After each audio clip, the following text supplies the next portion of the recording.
Soyez les bienvenus pour les cultes de l'Église protestante baptiste du Chênay, Rocancourt. Et avec le psalmiste, je vous invite à l'adoration. Louez l'Éternel, loue l'Éternel mon âme, je loue l'Éternel tant que je vivrai.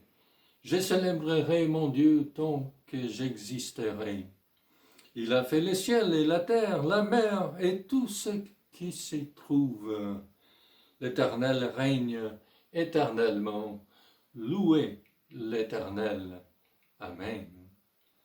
Et je vous invite à commencer à louer l'Éternel en chantant ces cantiques « Bénis l'Éternel, mon âme ».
Je vous invite à la prière. Prions le Seigneur.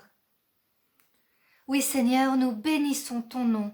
Seigneur, nous te remercions pour ta fidélité, pour ta présence toujours constante à nos côtés, quelles que soient nos situations de vie. Nous te remercions pour ton amour inébranlable. Nous te rendons gloire pour tes merveilles qui sont le signe du renouveau et de l'espoir, tels les bourgeons laissant place à la beauté des fleurs et leur douce senteur. Seigneur, merci pour tous ces signes qui nous rappellent que tu es là. Ensemble, nous voulons te chanter et te louer. Nous te remettons ce culte entre tes mains, que toute la gloire te revienne. Amen. Amen. Et je vous invite à chanter le prochain cantique, car Dieu est un Dieu puissant.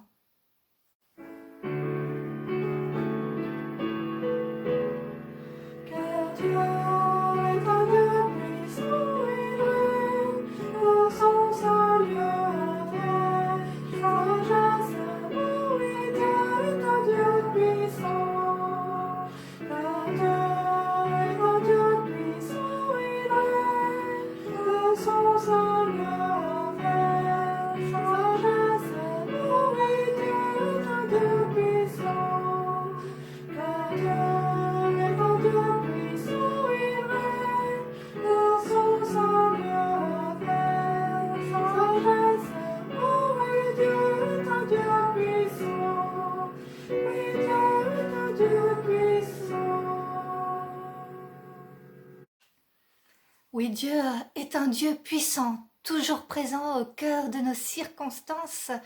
Et avec le psalmiste que nous puissions ainsi proclamer également. Je proclame ta grandeur, mon Dieu, mon roi, et je bénirai ton nom pour toujours et à perpétuité. Chaque jour je te bénirai et je célébrerai ton nom pour toujours et à perpétuité. L'Éternel est grand et digne de recevoir toute louange, sa grandeur est insondable. Que chaque génération célèbre tes œuvres et proclame ton extraordinaire façon d'agir. Je dirai la splendeur glorieuse de ta majesté, je chanterai tes merveilles. On parlera de ta puissance redoutable et je raconterai ta grandeur. On proclamera le souvenir de ton immense bonté, on célébrera ta justice. Que ma bouche dise la louange de l'Éternel et que toute créature bénisse son saint nom pour toujours et à perpétuité. Amen. Et je vous invite à continuer d'exalter le nom de l'Éternel et à proclamer son nom haut et fort par le prochain cantique.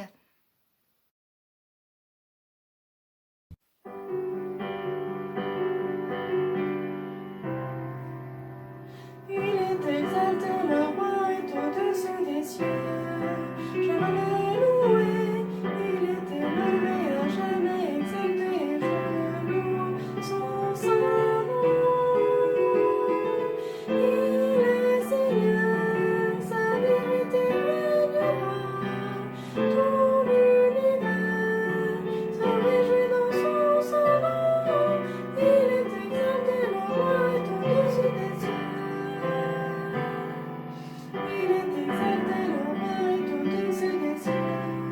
Je veux le louer, il est élevé à jamais exalté. Je loue son saint nom. Il est Seigneur, sa vérité régnera. Tout l'univers se réjouit dans son saint nom. Il est exalté, le roi est au-dessus des cieux.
Nous sommes unis dans la famille, car Dieu nous lie à toujours par une chaîne d'amour. Nous citoyens, nous sommes les siens, car Dieu nous lie à toujours par une chaîne d'amour. Et chacun des maillons dans l'épreuve tiendra bon, et à toujours par une chaîne d'amour. Et chacun des maillons dans l'épreuve tiendra bon. Et à toujours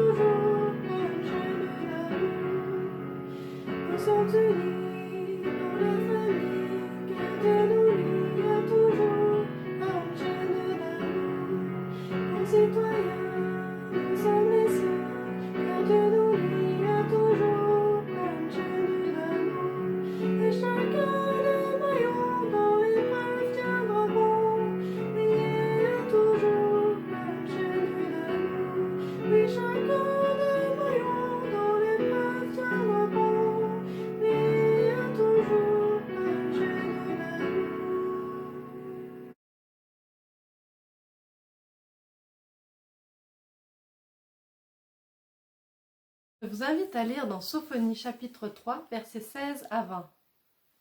Ce jour-là, on dira à Jérusalem, « N'aie pas peur, Sion, ne baisse pas les bras. L'Éternel ton Dieu est au milieu de toi, un héros qui sauve. Il fera de toi sa plus grande joie. Il gardera le silence dans son amour, puis il se réjouira à grands cris à ton sujet. Je rassemblerai ceux qui sont dans la tristesse, loin des fêtes solennelles, ceux qui sont loin de toi, sous le poids du déshonneur. À ce moment-là, j'agirai contre tes oppresseurs, je délivrerai les boiteux, et je rassemblerai ceux qui ont été chassés. Je ferai d'eux un sujet de louange et de gloire dans tous les pays où ils sont méprisés. À ce moment-là, je vous ramènerai, à ce moment-là, je vous rassemblerai. Oui, je ferai de vous un sujet de gloire et de louange parmi tous les peuples de la terre, quand je ramènerai vos déportés sous vos yeux, dit l'Éternel. Amen.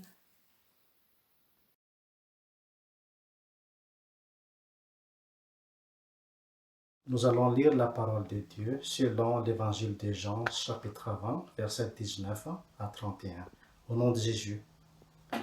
Le soir de ce même dimanche, les portes de la maison où les disciples se trouvaient rassemblés étaient fermées, car il avait peur des chefs des Juifs. Jésus vint alors se présenter au milieu d'eux et leur dit « Que la paix soit avec vous. » Après avoir dit cela, il leur montra ses mains et son côté. Les disciples furent remplis de joie en voyant les Seigneur. Jésus leur dit de nouveau « Que la paix soit avec vous. Tout comme le Père m'a envoyé, moi aussi je vous envoie. » Après ces paroles, il souffla sur eux et leur dit « Recevez le Saint-Esprit. Ceux à qui vous pardonnerez les péchés, ils leur seront pardonnés. Ceux à qui vous les retiendrez, ils leur seront retenus. » Thomas, appelé Didyme, l'un des 12, n'était pas avec eux lorsque Jésus vint. Les autres disciples lui dirent donc, « Nous avons vu le Seigneur. » Mais il leur dit, « Si je ne vois pas dans ses mains la marque des clous, si je n'y mets pas mon doigt et si je ne mets pas ma main dans son côté, je ne croirai pas. » 8 jours après, les disciples de Jésus étaient de nouveau dans la maison et Thomas se trouvait avec eux. Jésus vint alors que les portes étaient fermées, se tint au milieu d'eux et dit, « Que la paix soit avec vous. » Puis il dit à Thomas, « Avance ton doigt ici et regarde mes mains. Avance aussi ta main et mets-la dans mon côté. Ne sois pas incrédule, mais crois. » Thomas lui répondit, « Mon Seigneur et mon Dieu. » Jésus lui dit, « Parce que tu m'as vu, tu as cru. Heureux ceux qui n'ont pas vu et qui ont cru. » Jésus a accompli encore en présence de ses disciples beaucoup d'autres signes qui ne sont pas décrits dans ce livre. Mais ceux-ci ont été décrits afin que vous croyiez que Jésus est le Messie, le Fils de Dieu, et qu'en croyant, vous ayez la vie en son nom. Amen. Ne baissez pas les bras. J'avais 26 ans et j'avais fini mes études de théologie un an auparavant. Après un an de petits boulots pour vivre, comme la Fédération Baptiste ne voulait pas mettre encore de femmes comme pasteurs d'une église locale, on m'avait annoncé « On va vous envoyer comme aumônier à l'hospice des incurables ». Je me souviens de mon premier jour dans cette institution comme si c'était hier. Quand je suis arrivée sur les lieux, j'ai découvert de grandes salles de 40 lits, 20 lits d'un côté, 20 lits de l'autre, des lits en enfilade, dans lesquels gémissaient des malades cloués dans leur lit sans espoir d'en sortir un jour. C'est à ces laissés pour compte de la société que j'allais devoir essayer de communiquer un peu de chaleur humaine, faible reflet de l'amour de Dieu pour l'humanité. En entrant dans la première salle, j'ai été littéralement suffoquée par l'odeur pestilentielle qui émanait de tous ces corps meurtris et je me suis dit, qu'est-ce que je vais bien pouvoir leur apporter, moi, à tous ces gens, moi qui suis jeune, relativement en bonne santé et qui n'ai rien d'autre dans les mains que ma Bible. J'avais fait à peine quelques pas dans la salle qu'une vieille femme échevelée m'interpellait. « Et vous pouvez me passer le bassin ?» Je jetai un coup d'œil autour de moi. Pas d'aide-soignante en vue. J'obtempérais donc et l'idée qui m'est venue aussitôt à l'esprit, c'était la suivante. Je ne pourrais pas revenir ici, non, c'est impossible. J'y suis pourtant retournée et j'y étais aumônier pendant 7 ans, passant d'un lit à l'autre, essayant de garder le sourire malgré tout et de donner quelques paroles d'encouragement tout au long de mes visites, selon ce que le Seigneur m'inspirait de dire. Car c'est bien le Seigneur qui m'a aidée tout au long de ces 7 années, en me disant « Ne baisse pas les bras ».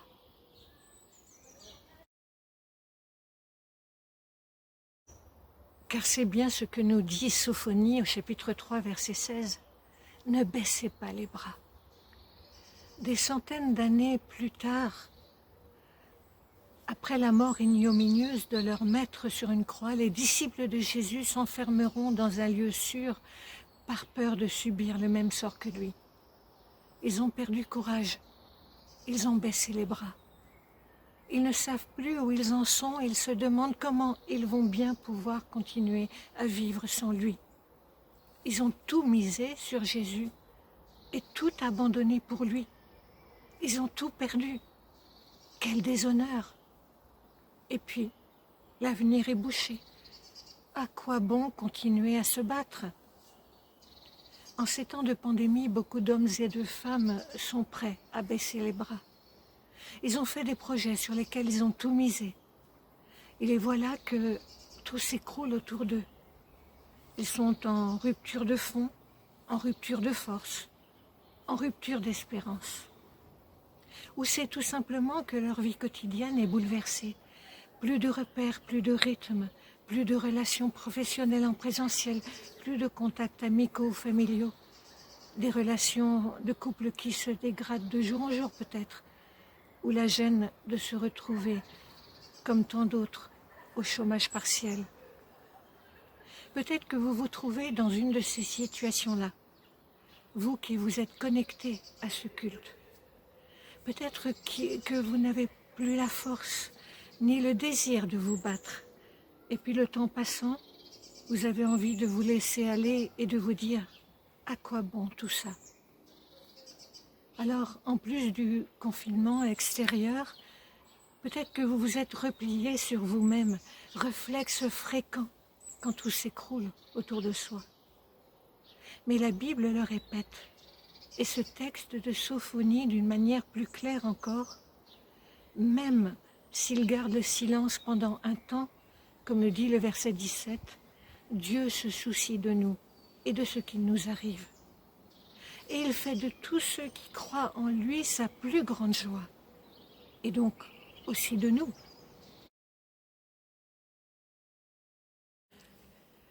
Après avoir énoncé des paroles d'avertissement et de jugement envers ceux qui s'éloignent du Seigneur, le livre de Sophonie se termine ensuite par toute une série de bénédictions et d'annonces de transformation totale du peuple qui, purifié par Dieu, vivra dans la paix et la justice. D'où un appel à la réjouissance et à la confiance qui précède les versets que nous avons lus en commençant. Et je lis les versets 14 et 15 que nous n'avons pas lus. « Pousse des cris de joie, fille de Sion. Pousse des cris d'allégresse, Israël. Réjouis-toi et exulte de tout ton cœur, fille de Jérusalem. L'Éternel a détourné de toi les jugements. Il a éloigné ton ennemi. Le roi d'Israël, l'Éternel, est au milieu de toi. Tu n'as plus à redouter le malheur. L'Éternel est au milieu de toi, dit le prophète. Le Seigneur vient nous rencontrer comme Jésus est allé rencontrer ses disciples dans leur isolement et leur détresse. Tout au long de mon ministère, j'ai souvent eu envie de baisser les bras, en disant au Seigneur, la tâche que tu m'as confiée, Seigneur, est trop lourde. Je rencontre trop d'obstacles. Jamais je ne pourrai y arriver. Je n'ai plus de force, l'avenir est trop incertain. Et pourtant, j'ai continué à avancer, malgré les difficultés, les oppositions, les injustices, le manque de soutien de mes pères. Car le Seigneur était là, à mes côtés, me donnant la force d'avancer, un pas à la fois, avec pour seule perspective qu'il ne lâcherait jamais ma main. C'est ainsi que le Seigneur est à nos côtés, à vos côtés, même si les apparences sont contraires, même si le monde dans lequel nous évoluons est en plein bouleversement, même si l'avenir est incertain. Et Sophonie ajoute au verset 16 et 17, « N'aie pas peur, ne baisse pas les bras. Le Seigneur est un héros qui sauve. » Oui, le Seigneur est un héros qui sauve. Un héros qui donne la force nécessaire pour reprendre la route de la vie. Peu importe que ceux à qui il s'adresse soient rabaissés, méprisés ou simplement ignorés dans leur lieu de vie. Pour le Seigneur, comme le rappelle le passage de Sophonie, chacun de nous a de la valeur et il nous restaure, même ceux qui sont tristes et malheureux et qui peinent, comme le dit le prophète, sous le poids du déshonneur. C'est ainsi que, comme le Seigneur est apparu à ses disciples confinés dans une pièce barricadée à double tour, et comme il les a déconfinés en leur insufflant sa paix et la force de son Saint-Esprit, ainsi le Seigneur veut-il vous aider, nous aider à sortir de notre marasme, de votre marasme, et vous redonner une espérance. Ne baissez donc pas les bras.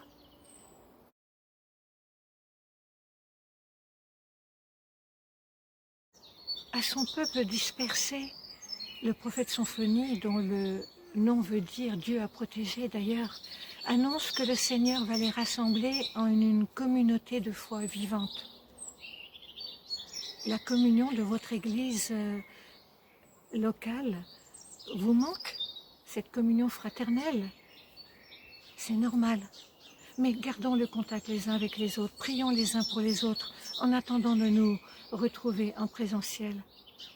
Nous avons de nos jours des moyens modernes qui nous permettent de garder le contact ou tout simplement de nous tenir au courant de ce qui se passe chez nos proches, chez nos amis, chez ceux qui nous tiennent à cœur. Et même s'il y a de vrais aspects négatifs à ces moyens modernes, c'est tout de même une grâce que de pouvoir ainsi communiquer les uns avec les autres. Que nos proches se trouvent à l'autre bout de la France, au Brésil, aux États-Unis ou ailleurs. Oui, ce que nous dit Sophonie, c'est que le Seigneur promet de rassembler ceux qui sont isolés et tristes en une communauté de foi vivante. Nous faisons partie de cette communauté de foi et c'est un sujet de réjouissance et de reconnaissance. Car cette communauté de foi a une véritable force et peut, et doit même, constituer un témoignage de la gloire du Seigneur dans le monde entier pour, au bout du compte, susciter la louange de tous les peuples. Et à notre niveau, avec la force que nous insuffle le Saint-Esprit, nous pouvons participer à ce processus de guérison spirituelle de nos contemporains par nos paroles d'encouragement, par de petits gestes d'amitié, de consolation. Comme les disciples de Jésus, nous pouvons nous sentir faibles et sans force. Mais comme l'avait rappelé leur maître Jésus, si sans lui nous ne pouvons rien faire, avec lui, nous pourrons faire de grandes choses. Car comme le dira l'apôtre Paul, c'est quand je suis faible que je suis fort. Avançons donc avec la force que l'Esprit Saint nous donne. Et malgré les difficultés du temps présent, ne perdons pas courage et ne baissons pas les bras, en gardant présente à notre esprit ces paroles du prophète Sophonie qui peuvent nous encourager. n'aie pas peur, ne baisse pas les bras. Le Seigneur est un héros qui sauve et il fait de chacun de nous sa plus grande joie. Amen.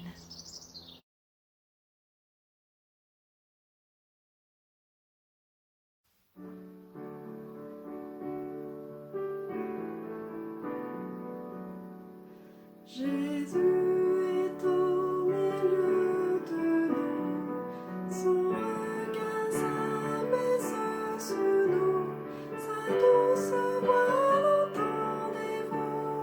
Je veux vous bénir tous, je veux vous bénir tous, sa douce voix l'entendez-vous. Je veux vous bénir tous. Jésus est au milieu de nous, son regard s'abaisse sur nous, sa douce voix l'entendez-vous. Je veux vous sauver tous, je veux vous sauver tous, sa douce voix l'entendez-vous. Je veux vous sauver tous. Jésus est au milieu de nous, son regard s'abaisse sur nous, sa douce voix l'entendez-vous. Oh, je vous aime tous, oh, je vous aime tous, sa douce voix l'entendez-vous. Oh, je vous aime tous. Et recevez la bénédiction du Seigneur. Que le Seigneur dirige votre cœur vers l'amour de Dieu et vers la patience de Christ. Que le Seigneur de la paix vous donne lui-même la paix en tout temps et de toute manière. Que la grâce de notre Seigneur Jésus-Christ soit avec vous. Amen.